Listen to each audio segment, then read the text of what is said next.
Student, तो स्वागत है आपका स्टडी में यूट्यूब चैनल में। और आज हम लोग डिस्कस करेंगे जीके के 15 इंपोर्टेंट प्रश्न के बारे में। ठीक है, जो कि आपको बेसिक नॉलेज में पता होना चाहिए। ठीक है, तो अगर आपको वीडियो पसंद आए ना तो आपको पहले बता दूं, चैनल को सब्सक्राइब, वीडियो को जरूर शेयर करके जाना है। तो चलिए शुरू करते हैं। देखिए, पहला प्रश्न है, विश्व का सबसे बड़ा महाद्वीप कौन सा है? तो आपको पता होना चाहिए विश्व का सबसे बड़ा महाद्वीप आपका एशिया महाद्वीप यहाँ पे करेक्ट आंसर हो जाएगा। और कुल महाद्वीप आपको पता होना चाहिए, कुल महाद्वीप आपके 7 हैं, जो कि मैं अलग से ही आपको बेसिक नॉलेज प्रोवाइड कराते रहूंगा। दूसरा, विश्व का सबसे बड़ा महासागर कौन सा है? तो विश्व का सबसे बड़ा महासागर आपका कौन सा है? प्रशांत महासागर।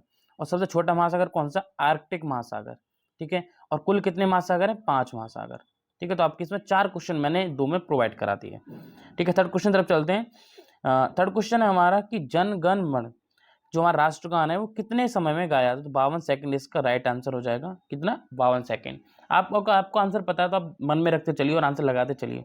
52 सेकंड में। यहाँ है कि भारत का राष्ट्रीय पशु कौन सा है? तो राष्ट्रीय पशु आपको कुछ लोग क्या चीता लगा देते हैं, ठीक है, कुछ लोग शेर में कंफ्यूजन रहते हैं, तो आपका बाघ हो जाएगा। भारत का राष्ट्रीय पशु कौन सा है? बाघ है, याद रखना, बाघ है। राष्ट्रीय पक्षी मोर है। ठीक है, राष्ट्रीय पक्षी मोर है। राष्ट्र पुष्प आपका कमल हो जाएगा। तो संविधान का निर्माण, एक क्वेश्चन बेसिक और है जो कि आपको पता होना चाहिए कि संविधान का निर्माण जो था वो 2 वर्ष 11 माह 18 दिन में हुआ था। याद रखना, 2 वर्ष 11 माह 18 दिन में। फिर है कि भारत का राष्ट्रीय पुष्प क्या है? तो भारत का राष्ट्रीय पुष्प आपको पता होना चाहिए क्या है हमारा? गुलाब, वो सॉरी कमल। ठीक है, भारत का राष्ट्रीय पुष्प आपका कमल हो जाएगा। बहुत लोग इसी में बताने वाला था कि मैंने काफी अधिक पोल डाला था, पर काफी लोग मतलब 20% लोगों ने गुलाब बोला था। वहां बताओ, ये समझने वाली बात है। वहां पे आपको गुलाब नहीं होना है, आपको कमल। आपको और सारे प्रश्न प्रोवाइड कराता हूँ, तो चैनल को सब्सक्राइब कर लेना, क्योंकि मैं आपको पोल भी डालते रहता हूँ जीके क्वेश्चंस के या कोई भी अदर क्वेश्चंस के। फिर एक राष्ट्रध्वज में कितनी तीलियां होती हैं? तो आपको 24 तीलियां होती हैं। तो ठीक है, तो हम इसको ऐसे समझ सकते हैं कि 24 तीलियां हमें 24 आवर्स अपने वर्क, अपने काम को तत्पर रहने के लिए इशारा करती हैं। कितनी होती है? 24 तीलियां होती हैं। और भारत का राष्ट्रीय पक्षी मोर है, जो कि आपका अलग से एक बेसिक नॉलेज यहाँ पे प्रोवाइड करा देंगे। भारत का राष्ट्रीय पक्षी आपका मोर है। 7 नंबर क्वेश्चन है, केदारनाथ मंदिर कहाँ स्थित है? ठीक है, इसका भी मैंने पोल डाला था, वहाँ भी लोगों ने बहुत गलत आंसर दिया था। आपको उत्तराखंड में पता होना चाहिए। आपको केदारनाथ मंदिर जो है वो हमारा कहाँ है? उत्तराखंड में प्रोवाइड है। ठीक है, बहुत सारे लोगों ने हिमाचल प्रदेश वहाँ बोल दिया था, नहीं, उत्तराखंड होना है। ठीक है, और एक क्वेश्चन और पूछा जाता है। ठीक है, क्वेश्चन काफी बार पूछा गया है कि वैष्णो देवी मंदिर कहाँ है? तो आपको पता होना चाहिए जम्मू कश्मीर में है। ठीक है, क्वेश्चन काफी बार जीके में देखा था कि वैष्णो देवी मंदिर से काफी रिलेटेड क्वेश्चन थे, वो आपको जम्मू कश्मीर में है। फिर है कि भारत में सबसे कम वर्षा कहाँ होती है? तो आपको पता होना चाहिए लेह लद्दाख में सबसे कम वर्षा होती है। लेह में सबसे कम वर्षा होती है, याद रखना। पंजाब तो बिल्कुल ही नहीं होगा, पंजाब आग लगाने की सोच रहे नहीं, लेह में होगी। और भारत में सबसे अधिक वर्षा कहाँ होती है? तो भारत में सबसे अधिक वर्षा आपके मेघालय राज्य में होती है। कहाँ होती है? मेघालय राज्य में होती है। क्वेश्चन नंबर 9 देखते हैं, विश्व का सबसे बड़ा जंक्शन कहाँ है? ठीक है, तो जंक्शन इंडिया में तो है ही नहीं। पहली बात तो जंक्शन की जब हम बात करें ना, स्टेशन ना आपका जंक्शन।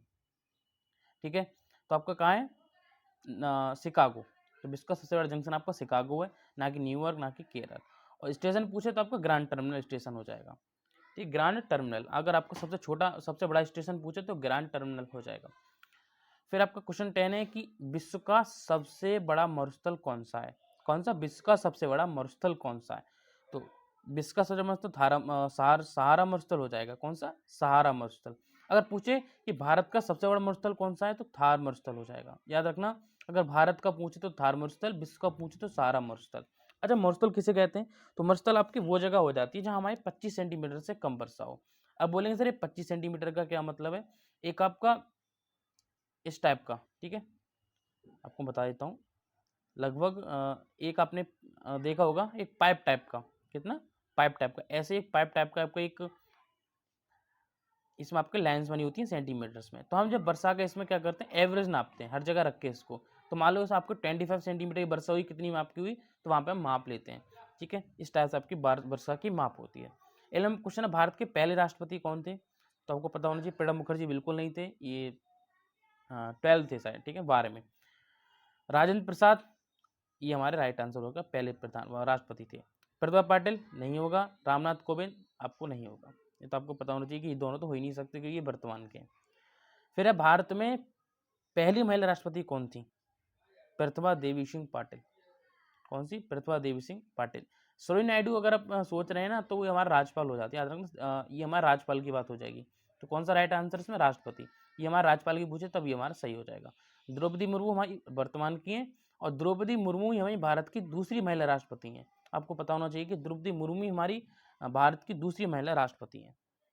30 नंबर है कि भारत कब आज़ाद हुआ था। तो भारत आपको पता होना चाहिए कि भारत हमारा 1947 को हुआ था। 1947 में कब हुआ था? 15 अगस्त 1947 को। कितने? 15 अगस्त 1947 को। 15 अगस्त 1947 को। और पाकिस्तान कब आज़ाद हुआ? देखो नीचे में क्वेश्चन आपको शो कर रहा हूँ। पहले 14 क्वेश्चन नए डालते हैं। 14 नंबर क्वेश्चन क्या है? ठीक है, 14 नंबर क्वेश्चन क्या है देखो।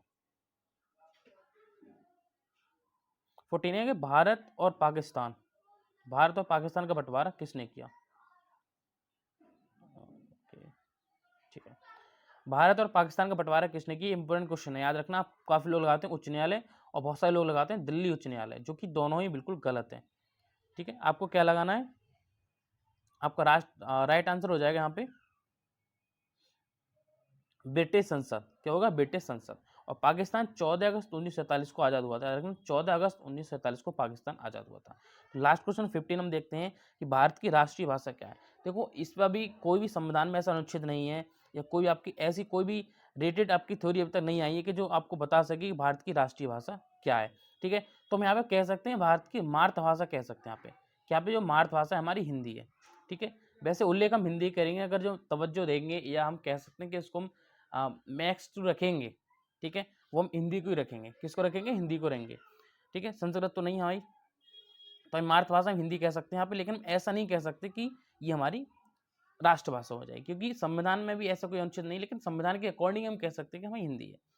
ठीक है, तो ऐसी और वीडियो के लिए डिस्क्रिप्शन में आपको लिंक चेक कर सकते हैं और चैनल को सब्सक्राइब करके ही जाना, क्योंकि ऐसी इंपॉर्टेंट वीडियोस यहाँ पर मैं आपको प्रोवाइड कराता हूँ। ठीक है, तो बहुत सारी इंपॉर्टेंट वीडियोस यहाँ पर मैं आपको आगे प्रोवाइड कराऊंगा, तो चैनल को सब्सक्राइब करके जाना, वीडियो को जरूर शेयर करके जाना। So thanks for watching the video, please आप सब्सक्राइब।